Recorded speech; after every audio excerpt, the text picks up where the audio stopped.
Chapter 16. Exactly 1 year had passed since Teague came to Oakshade, when he drank a glass of water without the slightest drop of laudanum in it.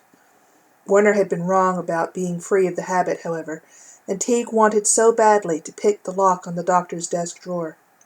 Instead, he walked as he had not done since he was on campaign.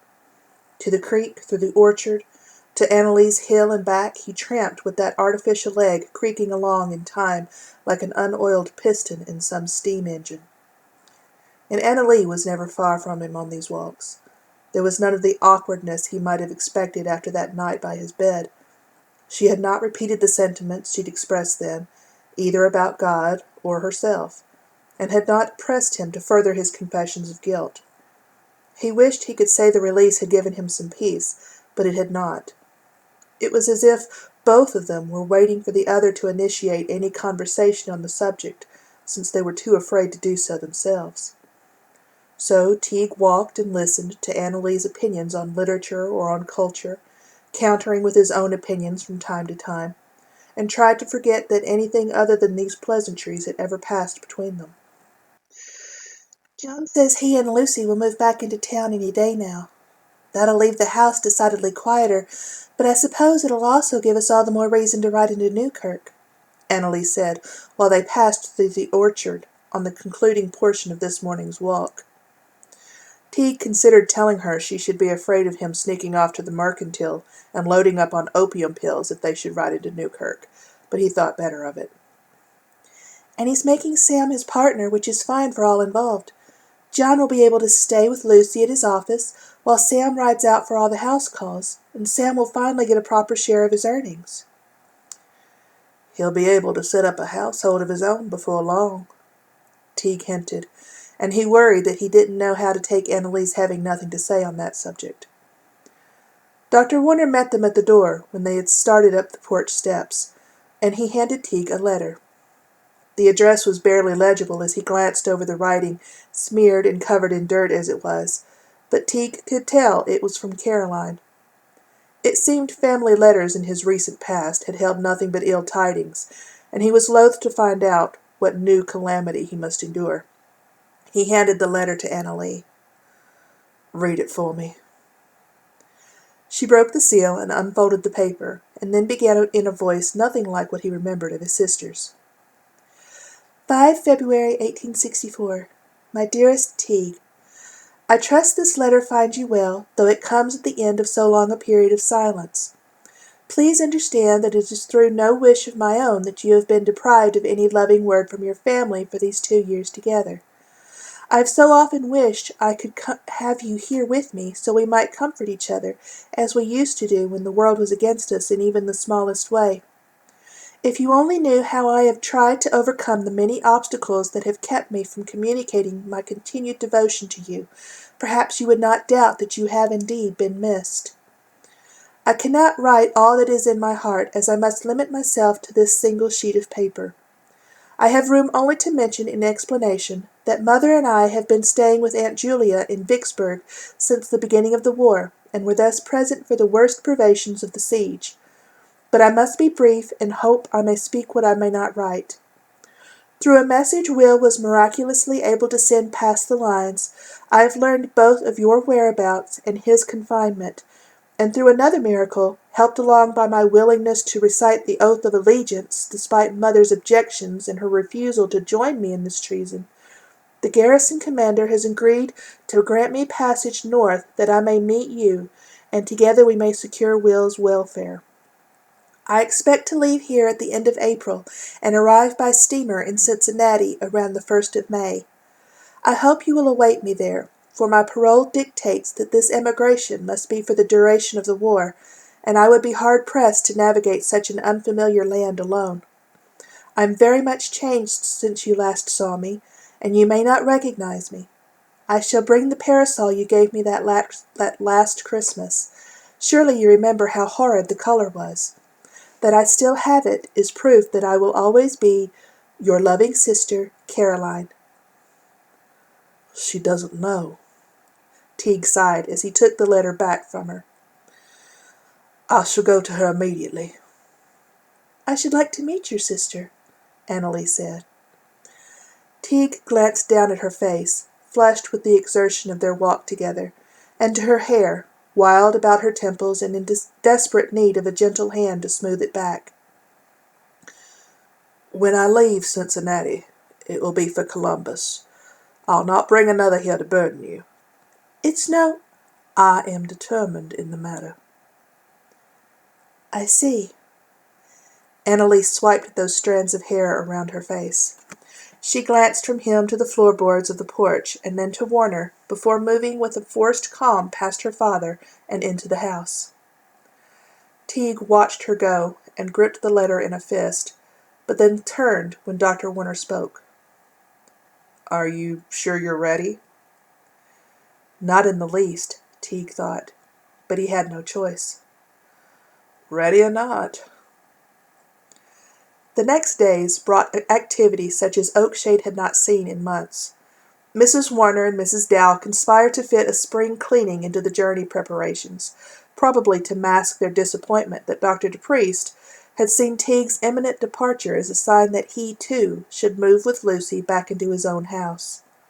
Extraneous furniture and trunks of linens and winter clothes blocked passages and created mazes throughout the hallways, so that tempers flared at stumped toes and strained backs, or at torn hems and sore arms. But they always came in check a few minutes after a chore was done. Teague marveled at the rapidity of the Warners' shifts back to good terms until he remembered such times of organized frenzy in his own family, and then he would wonder what a 16-year-old Caroline would make of him, and what he would make of her, and how on earth he would manage to control his need for opium in Columbus without Dr. Warner, and, more especially, without Annalee to help him. These fears, in some small measure, he had answered the night before his stage for Canton left. When he went to bed that night, he felt something like a knight about to embark on a quest carrying the talismans bestowed upon him by his king and his lady fair, or rather, a lady fair, for she was not, and never would be, his. The first of these objects he received after dinner when Dr. Warner called him into his study and counted out $300 on his desk. I will hear no argument, Warner said as he laid out the $10 and $20 notes one by one. Sir, Teague, I have never met a man so determined to disagree with me. I knew when I said it you'd argue. Now let an old man with too much money do something useful with it. He collected the bills and placed them in Teague's hand. From what you've told me of her, your sister will be ready to set up housekeeping in her new life in Columbus. You should be too. I will pay you back. Of course you will. I expect nothing less from such a contrary man. Warner next gave him a slip of paper before sitting back at his desk. That is the address of a surgeon friend of mine in town. Look him up as soon as you're able. He'll help you through any complaint you might have. Warner pulled open a drawer. And before you go, I also want to return a piece of property you lost. He drew from the desk a blood-stained pocket Bible, its cover missing some of its leather and showing the pasteboard underneath. Teague had not seen it, had not expected to see it, since Antietam. I didn't lose it. I threw it, he corrected after a moment. Yes, I saw that. Of course I had to pick it up. And I had to know why a boy who so obviously had treasured it would part with it.